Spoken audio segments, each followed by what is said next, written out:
while it's true that our genetic program rigidly constrains us, I think the more important point is that the existence of that rigid constraint is what provides the basis for our freedom and creativity.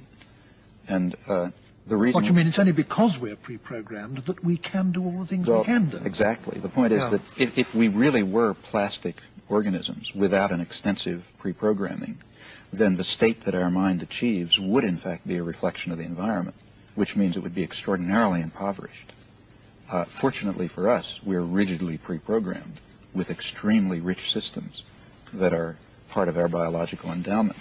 I want to just ask you about structure and creativity. So what I found most interesting about your work on language is that you correlated, creativity and the kind of infinite potential of language, with the fact that it's restricted. And I think you said it's precisely those characteristics of language that make it an effective instrument for free thought and expression seem to have their origins in this innately determined structure. So I'm just wondering what this apparent paradox, structure promoting creativity, suggests about the nature of creative thought, because it's normally associated, maybe that's a misperception, with an absence of structure. I mean, that's what creativity is. So, and how does that reflect itself in the classroom? That's true, that's commonly thought, but it can't possibly be true. I mean, it's like, take, say, the growth of an organism, say an amoeba or a human being. A human being has a lot of complex capacities and characteristics, even a complex internal structure, like the way your digestive system works and so on.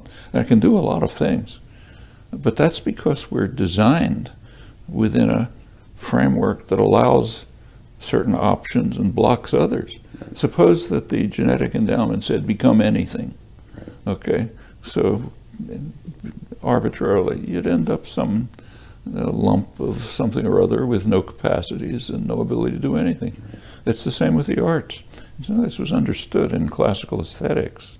So if you read the aesthetic theories of the 17th, 18th century, they understood that creativity presupposes a set of rules, forms and rules. You can challenge the rules, and it can be one form of creativity is challenging the rules. If you have no structure and no rules at all, it's like tossing paint at the wall. Right. It's not a creative act. Right. This is the value of dissonance. Well, there's got to be some structure that provides you with capacities.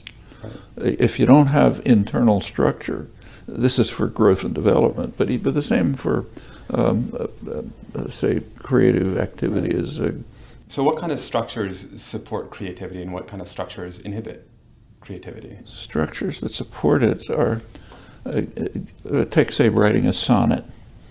There are rules for a sonnet. Okay, that framework of rules enables people to do really creative work. You read classical sonnets. If you had no rules at all, then I could write poetry. I can't. And the structure that's there has to be, or take, say, a painting. Here too, it's been studied in the history of art by Meyer Shapiro and others. A painting is in a frame. Well, that alone imposes structure. Right. It's on a flat surface. Okay, that requires you to invent perspective. And a long time before people understood it, and how to make it look like a gown is flowing. And okay, that frame itself, just that simple, even that simple frame, already sets the conditions under which you can carry out creative acts. In the loneliness of my life, my father dead, my brother dead, my mother far away, my sister and my wife far away. Nothing here but my own tragic hands that once were guarded by a world, a sweet attention, that now are left. Let's take Jack Kerouac on the road. That's somehow less creative than a Faulkner, because he had no rules. He was just emoting. He might thought he had no rules, but if you look, he did.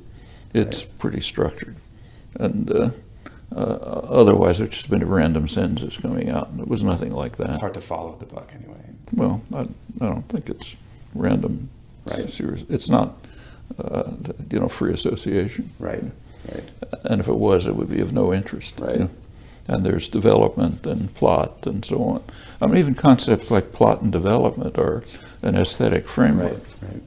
You don't want the framework to be so rigid that you always do the same thing, like a detective story where Perry Mason stories, everyone's the same as the last one. You don't want that, but a framework which is rigid enough to make it possible to carry out creative acts, but doesn't inhibit the creative acts. So that would be kind of like your elementary school experience, which is teachers that present information that might be worthwhile evaluating and allowing kids to independently. Yeah, or it's like this laying out the string model of education. Right.